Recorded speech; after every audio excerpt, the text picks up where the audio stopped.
Welcome to Clue Trail, where true stories unravel one step at a time. From crimes and cults to survival stories and the downright strange, we follow the twists that lead to the truth. If you're enjoying the show, check out Patreon for bonus episodes and early access. Just search Clue Trail or hit the link in the show notes. And don't forget to follow, rate, or review the podcast. It helps more curious minds find us. Now, let's dive into today's case.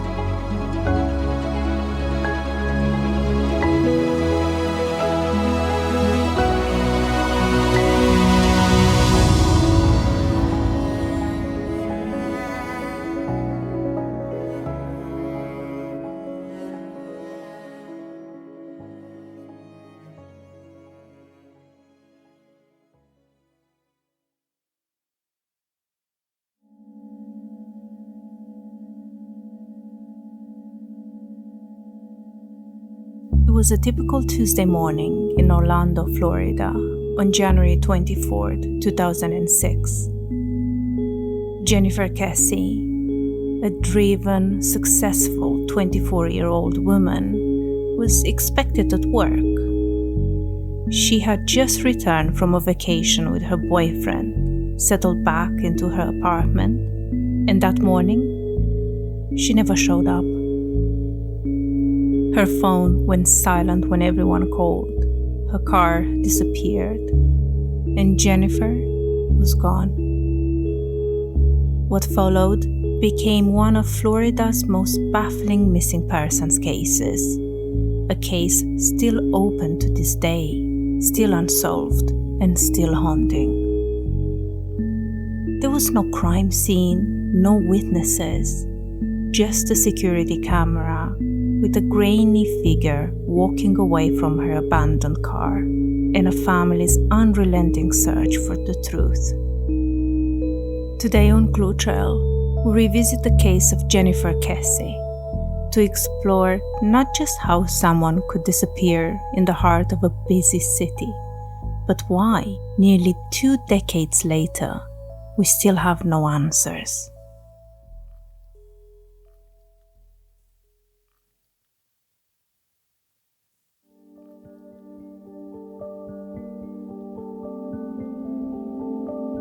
Jennifer Joyce Kesse was born on May 20th, 1981, in New Jersey and raised in the close-knit community of Lakeland, Florida.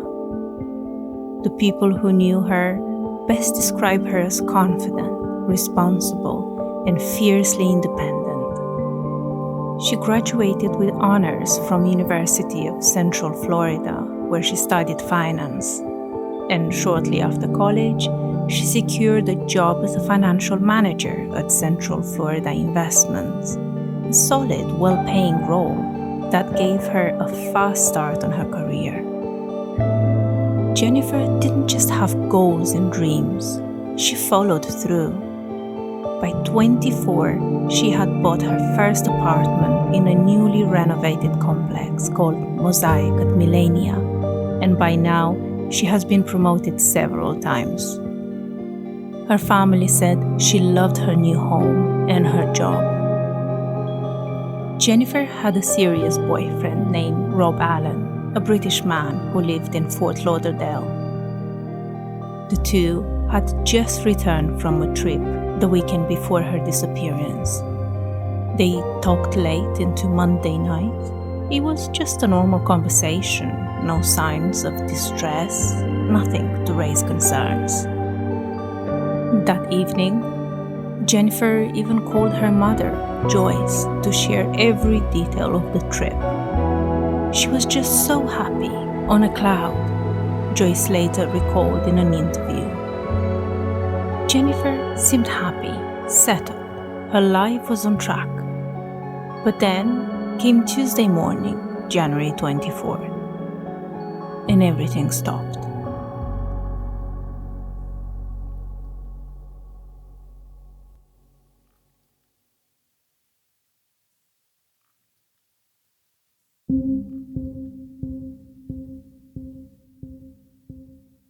The day after Jennifer arrived back from holiday, on January 23rd, she was back at work as usual.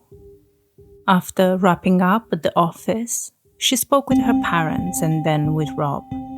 Their conversation ended at around 10 p.m., and it would be the last time anyone ever heard from her. The following morning, Rob noticed something unusual.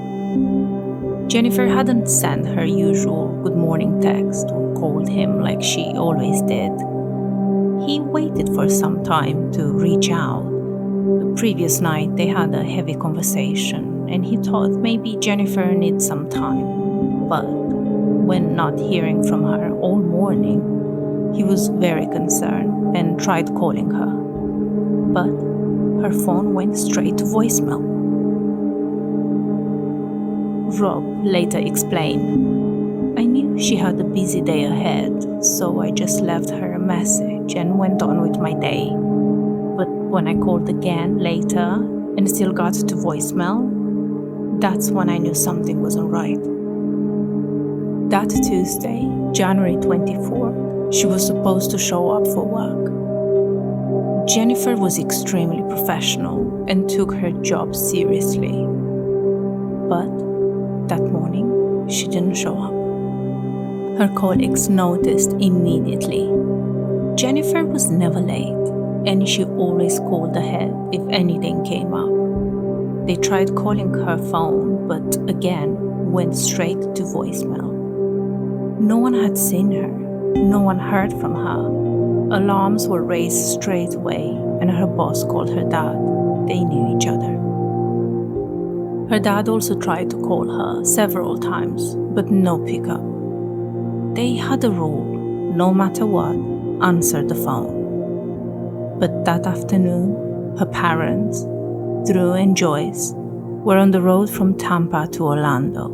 They knew something was wrong.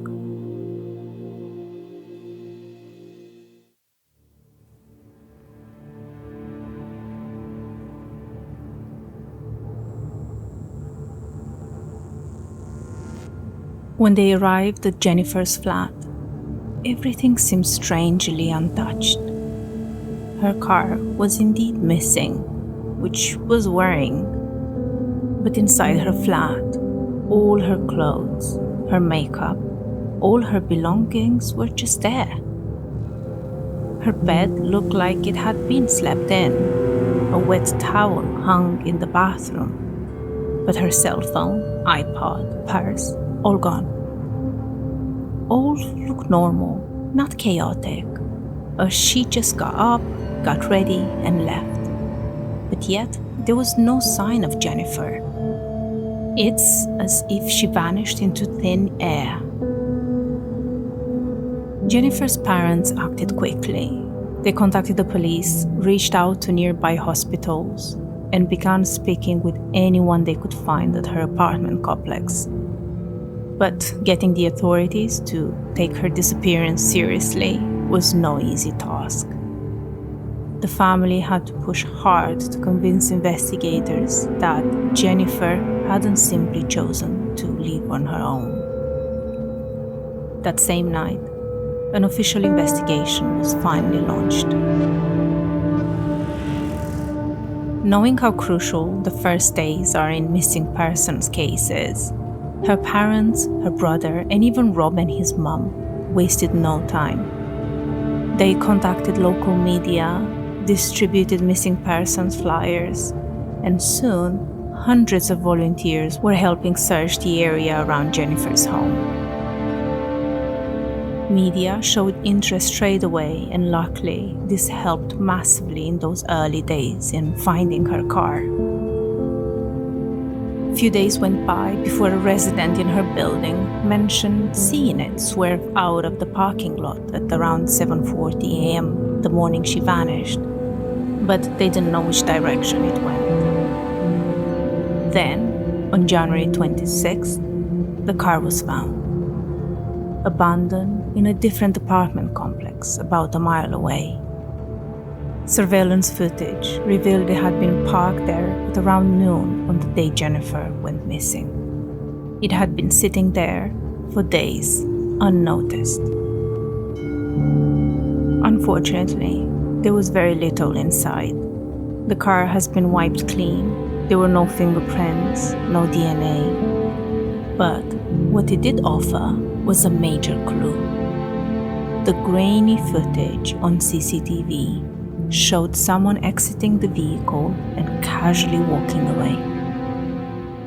This video became a central piece of evidence.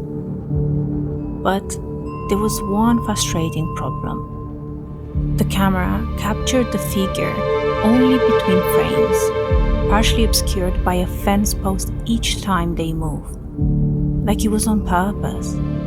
Their face was never actually seen. This was incredibly frustrating. It makes you wonder, did the person know where the camera is? Still, investigators made efforts to analyze what they could. According to Detective Joel Wright, they studied the footage closely, recreating the scene and measuring height using individuals of varying builds. All investigators could tell was that a person walked with a steady gait, not a hurry. It was possibly male. It was dressed in white, perhaps wearing work overalls or painter's gear. But no one could be sure. The media dubbed the person the phantom figure.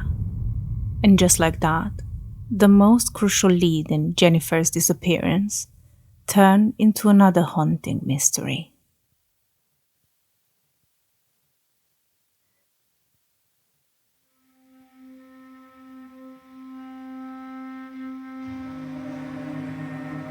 As investigators traced Jennifer Kesse's final movements, they began circling in on a theory. Jennifer had previously mentioned feeling uncomfortable around the construction workers renovating the units in her apartment complex.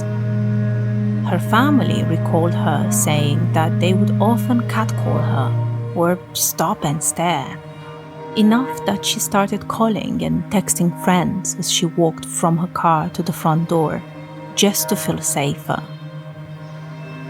In fact, in the days before her disappearance, Jennifer had reportedly told her parents that some of the workers made her feel so uneasy that she was considering moving. Police looked into the construction crews, but many of the workers were undocumented with little or no official identification.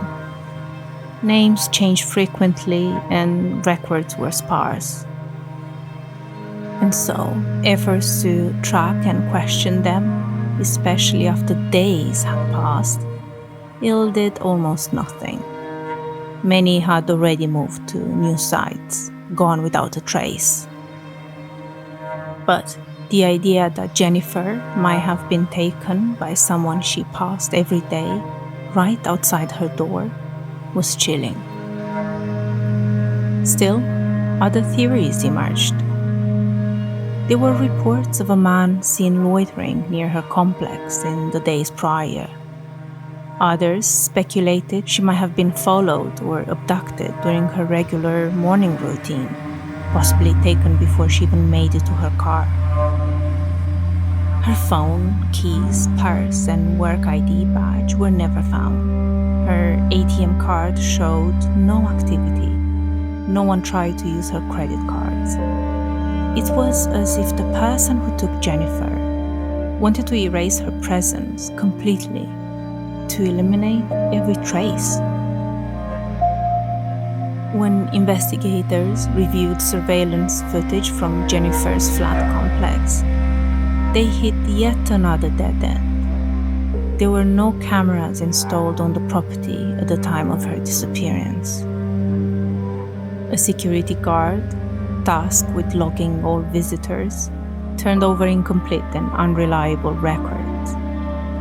Then, in another unsettling revelation, Jennifer's family discovered through their own research that a full set of master keys for the complex had been reported stolen just a month before she vanished. A detail that raised even more red flags. Efforts to collect forensic evidence from Jennifer's flat also fell short. By the time authorities arrived, the scene had been compromised. Family and friends, in their urgency and grief, had used the flat as a gathering space, unknowingly disturbing what could have been a critical crime scene. And so, the investigation dragged on for years, with countless leads going nowhere. No further evidence emerged from the vehicle, and the case remained unsolved. And despite national coverage, televised interviews, and tireless efforts from her family, the case slowed and leads dried up. The phantom figure on the surveillance tape remained unnamed, the construction theory unresolved, and Jennifer still missing.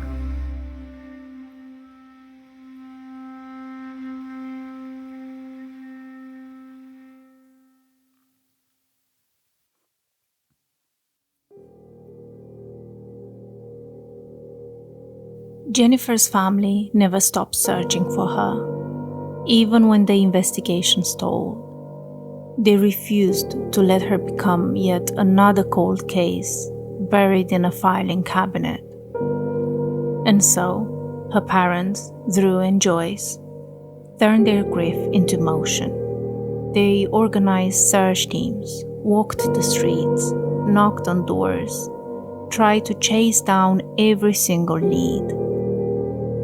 They handed out flyers, spoke to the media, even pleaded with officials. Anything to keep Jennifer's name alive.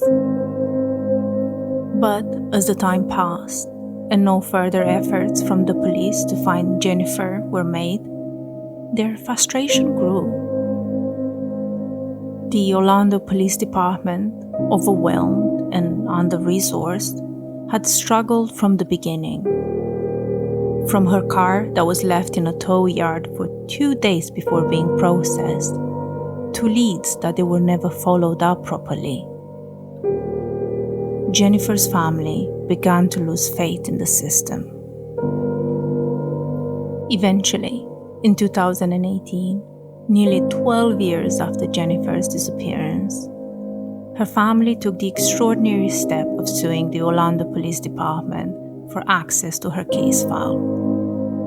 This was a necessary step as the case was not closed, therefore, information couldn't have been released to them. And so, after a long battle, they won. They received over 16,000 pages of documents, and they began piecing together what they could. They hired private investigators and retraced old steps. And while the police had ruled out people early on, Jennifer's family questioned whether those dismissals had been too hasty, whether someone had slipped through the cracks. Whilst Jennifer's family was trying to decipher the years' worth of documents, in 2019, police finally received the tip, which led to a search in Lake Fisher, not far from Jennifer's home. A witness had come forward claiming they saw a pickup truck dump what appeared to be a large, rolled-up carpet, roughly 6 to 8 feet in length, into the lake around the time Jennifer disappeared. Dive teams combed the waters for 2 days, but nothing was found. In 2024, a sonar company scanned the area again with the same result.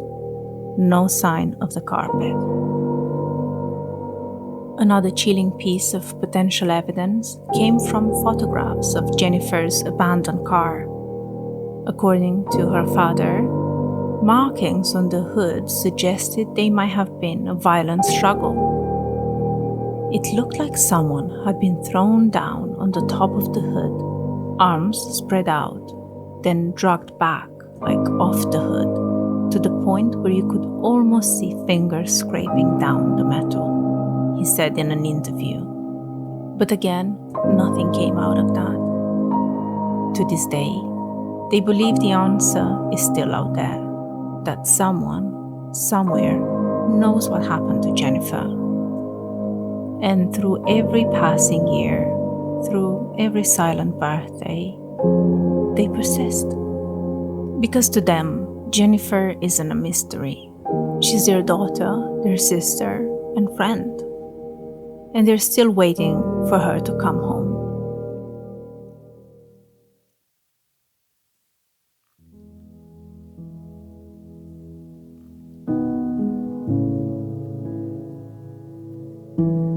In 2019, after years of legal pressure, Jennifer's case was officially handed over to a private investigator hired by her family. They hoped that fresh eyes could find what had been missed. Maybe re-interview a forgotten witness, revisit evidence with new technology, shake something loose. Some experts have suggested that Jennifer's abduction might have been a crime of opportunity, that perhaps she was watched, followed, and taken, maybe by someone working in or around her building, and the security footage of the unidentified man still haunts the case. To this day, the man in the grainy video walking away from Jennifer's car has never been identified. The FBI calls him the case's most critical witness. Sadly, despite national media coverage, documentaries, and ongoing community attention, no conclusive evidence has ever emerged. Jennifer's disappearance is incredibly tragic. She was 24, thriving in her new job, building a future, surrounded by people who loved her. She had dreams and a laugh that filled the room. She mattered, and she still does. What makes this case so haunting isn't just a lack of answers. It's how ordinary the day was. A regular morning, a secured apartment, and then nothing, just absence. Her story is a reminder that missing doesn't mean forgotten, and unsolved doesn't mean hopeless. Because every poster, every podcast, every voice that says her name is a call for the truth.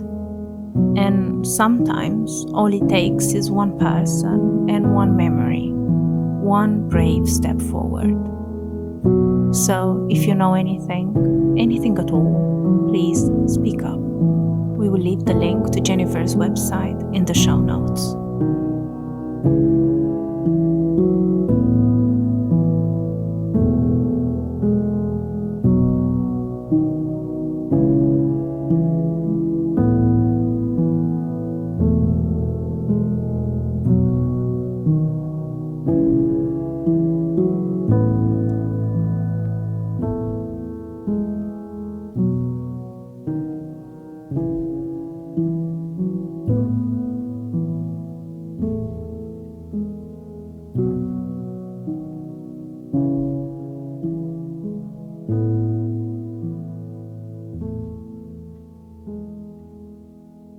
Mm-hmm.